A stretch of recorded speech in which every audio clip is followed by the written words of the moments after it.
When someone enters a relationship with a narcissist, a disturbing realization often arrives far too late. You were never experienced as a whole, separate person. You were not truly met as someone with your own emotions, inner world, and lived reality. Instead, you were assessed, sorted, and placed into a function that served their psychological needs. That role had little to do with your real personality or authentic identity. It was chosen because of what you could supply to stabilize their fragile self-image. In that dynamic, you are not encountered as a complete human being. You are treated more like an instrument. This is not a small misunderstanding. It points to a deep inability to engage in genuine human connection. It is the absence of the kind of mutual recognition described as an I-thou meeting, where two people relate as equals rather than as tools or projections. At the core of this dynamic is a failure to engage in what philosopher Martin Buber called an I-thou relationship, where each person is met as a fully real other. Instead of connection, the narcissistic structure operates through protection and emotional survival strategies. Other people are not experienced as independent beings with their own desires, fears, and inner complexity. They are reduced to reflections that help maintain a required self-image. You become a mirror used to support whatever identity they need at the moment, whether that is greatness, superiority, or even a wounded sense of being unfairly treated.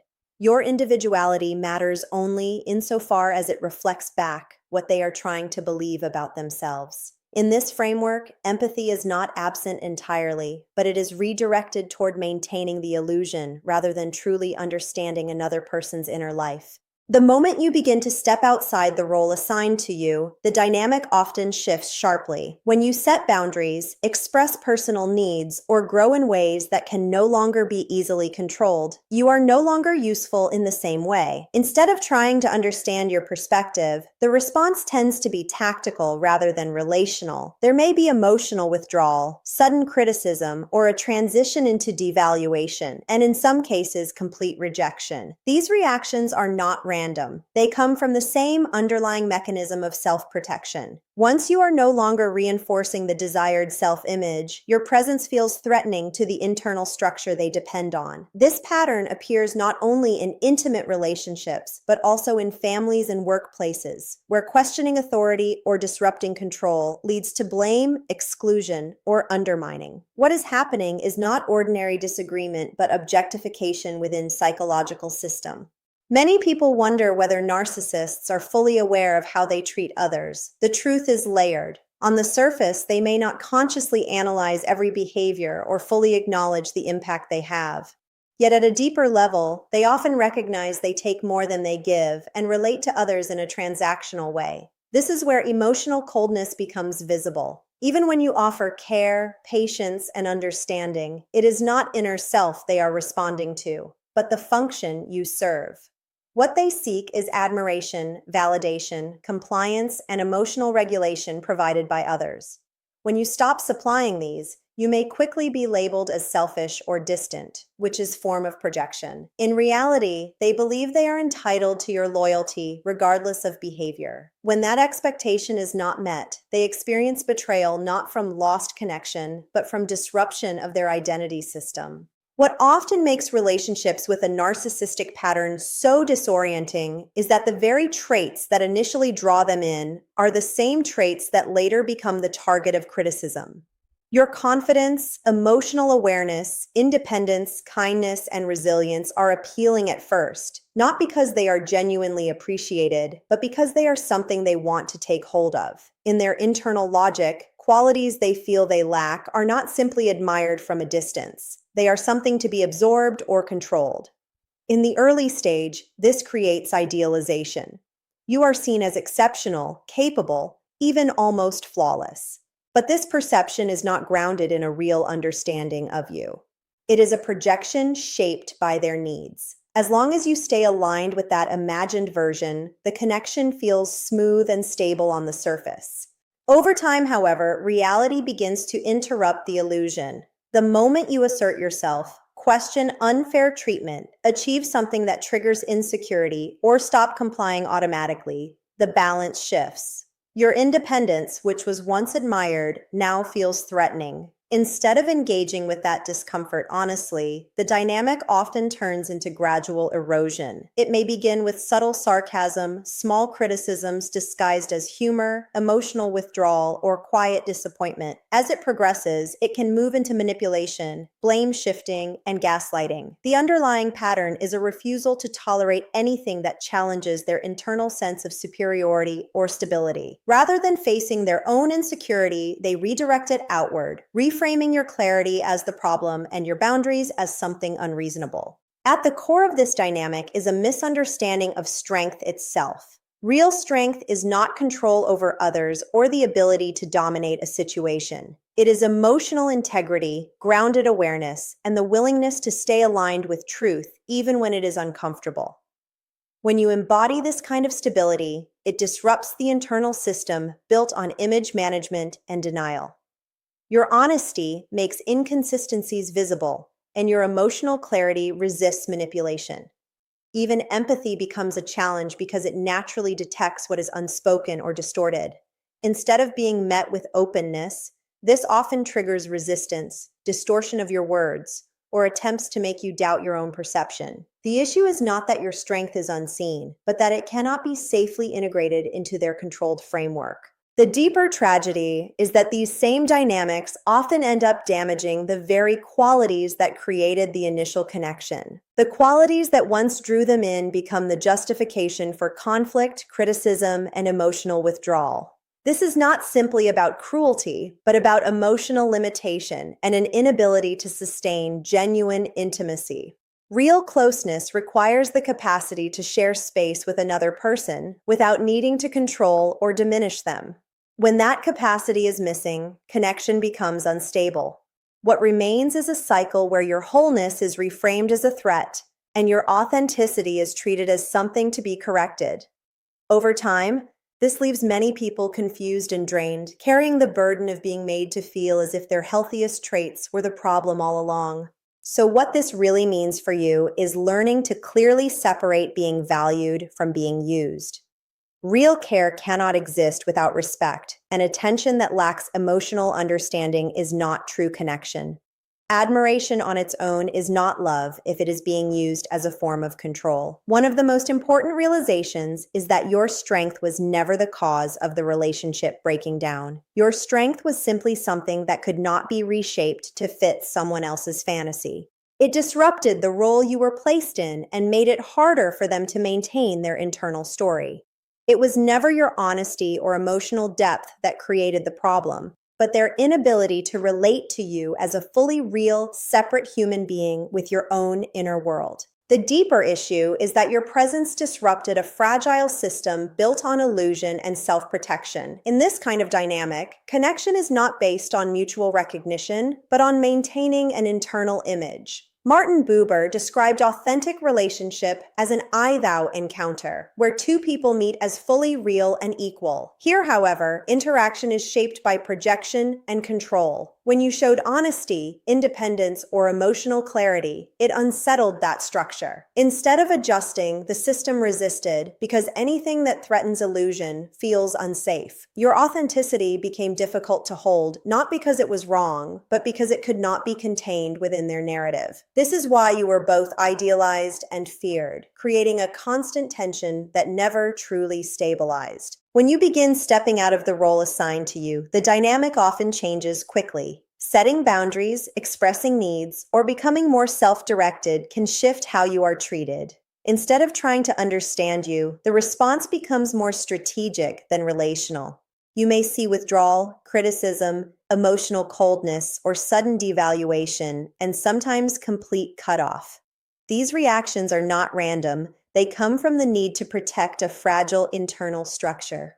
Once you stop reinforcing the image they depend on, your presence feels threatening to it. This pattern is not limited to intimate relationships alone. It can also appear in families, friendships, and workplaces where questioning control or expectations leads to blame, exclusion, or subtle undermining. What is happening in these situations is not conflict, but psychological objectification. Many people wonder whether such a person is fully aware of their behavior. The reality is complex. On the surface, they may not consciously analyze every action or fully grasp its emotional impact. But at a deeper level, there is often some awareness that relationships are handled in a transactional way and that they take more than they give. This is where emotional coldness becomes clear.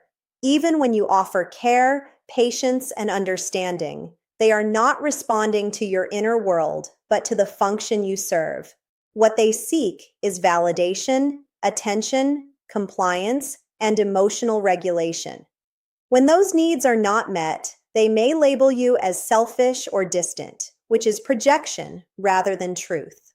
In reality, they feel entitled to your availability and see withdrawal as betrayal, not consequence. Once this truth becomes clear, something shifts inside you. You stop trying to fix what was never yours to fix. You stop proving your worth to someone committed to misunderstanding you. You stop explaining yourself to someone who twists your intentions. You stop seeking empathy from someone who repeatedly misuses your openness. As this pattern breaks, your emotional energy returns. The confusion begins to lift, and your inner world becomes less chaotic. You slowly reconnect with a sense of calm that may have been gone for a long time. Life does not suddenly become perfect, but it becomes clearer. You begin to feel your own presence again without constant emotional interference. You remember peace in a way that is not interrupted by someone else's instability. Gradually, your attention returns to yourself, where it always belonged. The deeper realization is that what often looked like you being too much was actually a reflection of their sense of being not enough. Your emotional depth, honesty, and ability to connect authentically were not the problem. They exposed what they struggled to access within themselves. Instead of feeling inspired, it triggered insecurity and comparison. Your natural capacity to love and speak truth highlighted the limitations in how they related to themselves and others. This is why the response became resistance rather than acceptance. Not because your qualities were wrong, but because they were difficult to face. Over time, your strengths were reframed as flaws. In reality, nothing about your ability to love or be real was ever excessive. What they called too much was simply their inability to hold what was real without distortion or fear. These qualities often left them confused, unsettled, and even angry because they could not genuinely access or replicate them within themselves. Instead of learning from what they saw in you, they responded by trying to reduce it. Instead of appreciating your emotional richness, they attempted to strip it of meaning. Instead of respecting your light, they reframed it as something excessive or wrong. When someone lacks the capacity to hold what you naturally express, it can trigger defensiveness rather than curiosity. This is where the dynamic becomes harmful because difference is not met with understanding but with resistance. Healing in this context becomes a process of gradual release. Each step you take away from their influence weakens the internal grip of their narrative. Each moment of clarity interrupts the story that was used to contain you. And with every return to yourself, something that was suppressed begins to breathe again. Over time, you start to see your emotional depth in a completely different light. What was once treated as a flaw begins to reveal itself as a source of strength. Your capacity to feel deeply, to reflect honestly, to grow through emotional pain, and to rebuild yourself after difficulty is not something ordinary or small. It is a form of resilience that many people never fully develop. Your empathy, your awareness, and your willingness to understand both yourself and others are not weaknesses, even if they were framed that way in the past. They are qualities that allow you to connect more authentically with life itself. As the distortion fades, you stop interpreting your sensitivity as a burden and begin recognizing it as depth. And in that shift, what once felt like damage slowly transforms into self-recognition, where you no longer question whether you are too much, but instead understand that you were simply real. What often gets missed in these dynamics is that the conflict is not really about your qualities themselves, but about what those qualities force the other person to confront. Emotional depth, honesty, consistency, and empathy naturally create contrast. In a healthy environment, that contrast becomes connection and growth. In an unhealthy one, it becomes discomfort. Not because your traits are wrong, but because they highlight emotional gaps the other person is unwilling or unable to face. When someone relies heavily on control, image management, or avoidance of vulnerability, they don't experience depth as something inviting. They experience it as something exposing. And when people feel exposed instead of met, they tend to protect themselves by distorting the source of that discomfort. That distortion often shows up as reversal. The very thing that is healthy in you gets reframed as the problem. Calm becomes cold, boundaries become selfish, emotional honesty becomes too intense. This isn't just misunderstanding, it's a psychological defense that protects a fragile internal structure. If they were to admit that your qualities are healthy, they would also have to face the question of why they struggle with them. So instead of that uncomfortable reflection, the focus shifts outward. Your traits are labeled as excessive, so their discomfort feels justified. Over time, this can create a confusing experience where you start questioning your own natural responses, even when those responses are appropriate and grounded. Another layer of this is dependency. In many of these dynamics, the same qualities that are criticized are also the ones that provide emotional stability. Your empathy holds space for their inconsistency. Your patience absorbs their volatility. Your understanding softens their internal chaos. This creates an imbalance where your strengths become part of the system that keeps things functioning, even while they are being invalidated. That's part of why these relationships feel so draining. You are often simultaneously essential and unappreciated, relied upon, but not truly respected. This contradiction creates emotional confusion because the behavior doesn't match the treatment. As this continues, your internal compass can start to shift.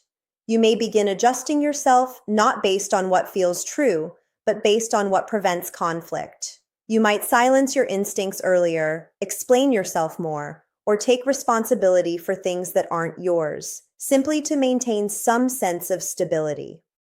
Over time, this can blur the line between adaptation and self-abandonment. And that is often where people start realizing something is off, not because of one dramatic moment, but because they no longer fully recognize how they are behaving in the relationship.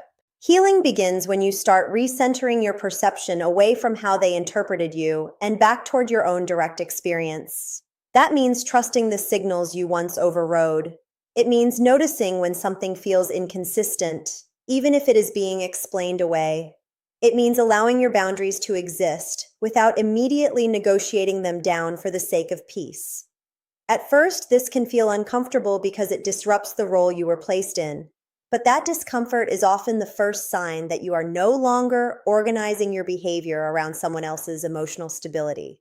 With time, something steadier forms. You begin to separate empathy from responsibility. You can understand someone's limitations without taking ownership of them. You can care about someone without absorbing their emotional chaos as your own. This is where clarity returns, not in the sense that everything becomes simple, but in the sense that you stop confusing intensity with truth. You stop equating emotional reaction with moral accuracy, and you begin to see your own qualities more clearly again, not as problems to be managed, but as parts of you that deserve to exist without distortion. As that clarity grows, you also start recognizing how much of the confusion was created by inconsistency, not by your perception being wrong. One moment you were valued, the next you were criticized. One moment your sensitivity was appreciated, the next it was labeled as overreaction. This kind of shifting response creates a kind of emotional instability that makes it hard to trust your own judgment. You don't lose your awareness, but you begin to second guess it because the feedback you are receiving keeps changing depending on the other person's internal state. Over time, this can lead you to start scanning for what version of you is acceptable in the moment instead of simply being yourself. What makes this even more complicated is that you often respond to that instability with more effort, not less. You try to explain better, love more carefully, communicate more clearly, or become more understanding, thinking that clarity on your side will create stability on theirs. But in these dynamics, the issue is not lack of understanding. It is lack of emotional capacity or willingness to engage consistently. So your effort ends up going into a system that cannot return it in a stable way. That imbalance is what gradually leads to exhaustion, not a single event, but repeated cycles of adaptation that never lead to lasting security. At some point, you may notice that peace begins to feel unfamiliar, not because peace is gone, but because your nervous system has adapted to unpredictability. Calm moments can feel temporary, almost suspicious, as if something will soon shift again. This is one of the deeper effects of prolonged emotional inconsistency. It doesn't just affect your thoughts, it affects your sense of safety. And that is why recovery is not just about understanding what happened intellectually, but also about allowing your system to adjust back to steadiness. Part of that adjustment involves relearning what mutuality feels like. In healthier connections, there is room for disagreement without punishment, space for boundaries without withdrawal, and honesty without emotional retaliation. You are not required to shrink yourself to maintain connection. You are not forced to manage someone else's reactions as a condition for being treated with respect. When you start encountering relationships like this again, they can feel almost quiet at first, not dramatic or intense. But that quietness is often what real stability feels like after chaos. As you move further away from distorted dynamics, your self-perception also begins to stabilize. You stop interpreting emotional intensity as proof of connection. You stop confusing attention with care. And you begin to recognize that real respect does not require you to prove your worth repeatedly. It simply exists in how you are treated. That shift changes how you choose people moving forward. You become less responsive to intensity and more attentive to consistency, less drawn to emotional highs and lows, and more grounded in how steady someone is over time. Eventually, you begin to feel something that may have been missing for a long time: internal alignment. Your thoughts, feelings, and actions start to match more closely again. You are no longer constantly adjusting yourself to reduce tension. You are no longer interpreting yourself through someone else's emotional reactions. And in that space, your natural qualities, your empathy, your depth, your sensitivity, stop feeling like something to defend and start feeling like something you can simply live with without distortion or fear. As this process continues, one of the most important shifts is that you stop over-identifying with other people's emotional reactions. In the past, if someone became upset, distant, or critical, it may have automatically felt like evidence that you did something wrong. Not because it was true, but because the relationship trained your nervous system to treat their reaction as the final authority on reality. Over time, you begin to see that emotional reactions are not always accurate reflections of truth. They are often reflections of internal states, past wounds, or coping patterns. This doesn't mean you become indifferent. It means you stop automatically turning someone else's discomfort into self-blame. Another shift happens in how you relate to responsibility. In unhealthy dynamics, responsibility can quietly expand beyond its natural limits. You may find yourself apologizing for things you didn't cause, trying to fix emotions you didn't create, or managing conflicts that were never yours to carry alone. This creates a subtle erosion of self-trust. Recovery involves reestablishing the boundary between what belongs to you and what belongs to someone else. Not in a rigid or detached way, but in a grounded way that allows you to stay compassionate without becoming over-involved in what you cannot control. As your awareness deepens, you also begin to notice how differently your body responds to different types of people. Some interactions feel open and steady, even if they are not intense. Others feel urgent, unpredictable, or slightly tense, even if nothing obvious is happening. This is your nervous system recalibrating. It starts to recognize patterns before your mind fully explains them. In the past, you might have overridden those signals in favor of hope, potential, or emotional investment. Now you begin to pause and listen to them more seriously, not as absolute truth, but as important information. With this change, your definition of connection also evolves. You stop equating emotional intensity with depth. You stop assuming that strong feelings automatically mean strong compatibility. Instead, you start valuing consistency, accountability, and emotional safety as the real markers of connection. This can feel unfamiliar at first, especially if your previous experiences were built around highs and lows. Stability may even feel less exciting initially, not because it lacks meaning, but because your system is adjusting to a different rhythm of relating. Gradually, something more grounded takes root.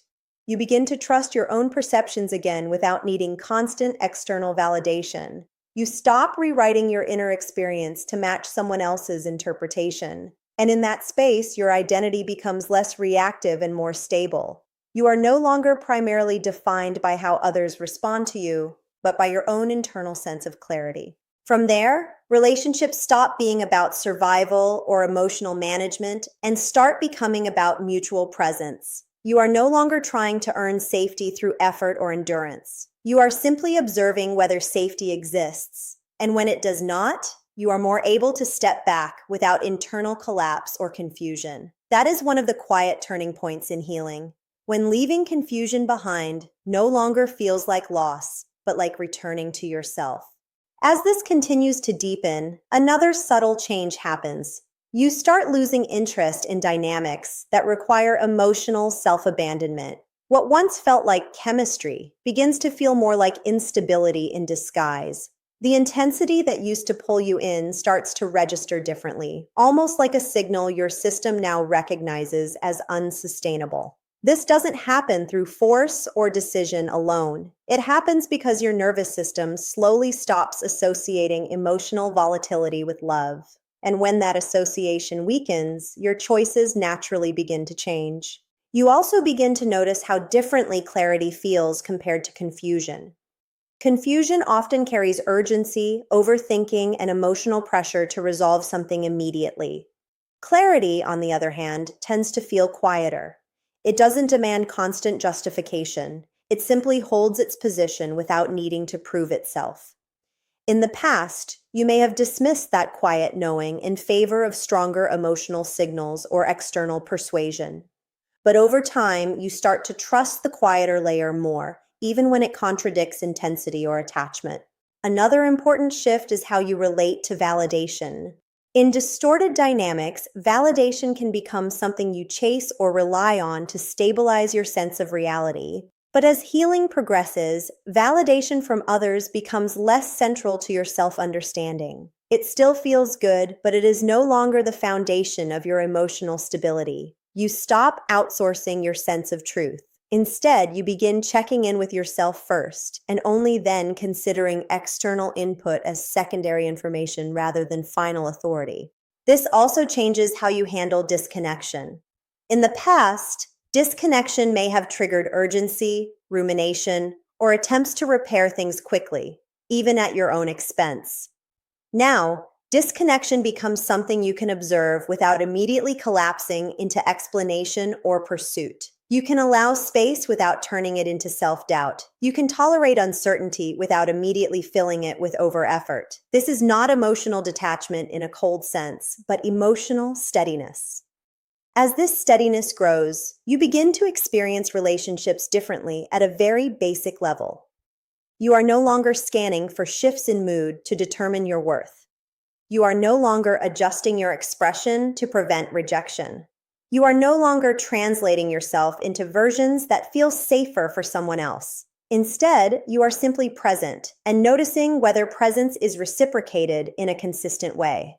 And slowly, something becomes clear without needing dramatic realization. The life you were trying so hard to maintain inside unstable dynamics was costing you access to yourself, not in one moment, but over time, piece by piece. Healing is the gradual return of those pieces, not all at once, but steadily, as your attention comes back to you instead of being consumed by managing someone else's emotional world. At that point, relationships stop being defined by how hard you try to keep them stable. They start being defined by whether stability already exists. And that single shift changes everything about how you move forward.